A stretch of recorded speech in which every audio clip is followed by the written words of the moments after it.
সুফলা আজকে সুফলা একাদশী, সেই কারণে কিন্তু সকালবেলা একদম সাদা তেল দিয়ে, দেখতে পাচ্ছ বন্ধুরা, এই যে সাদা তেল, এই সূর্যমুখী তেল দিয়ে কিন্তু সমস্ত রান্না করে খাওয়া যায় একাদশীতে। এই যে কপি ভাজছি, আর এখানে রয়েছে আমি কিন্তু আলু ভেজে নিয়েছি অলরেডি। এইটাই হচ্ছে আমাদের সারাদিনের মানে গ্রহণ করব।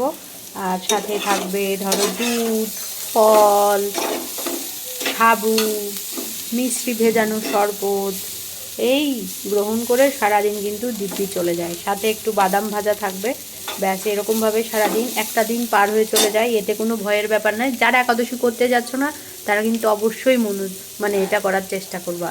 ঈশ্বরের নামে একটা দিন অবশ্যই থাকো, আবার শরীরও ভালো থাকবে, মনও ভালো থাকবে, যে যেরকমই বলুক। আর কৃষ্ণ ভক্তদের সবসময় কিন্তু বাজে কটু কথা শুনতে হয়। এটা কিন্তু গীতাতেও লেখা রয়েছে যে তুমি যদি আমার নাম স্মরণ করো সবাই তোমাকে কটু কথা বলবে, সবাই তোমাকে নিয়ে লাঞ্ছনা বঞ্চনা করবেই।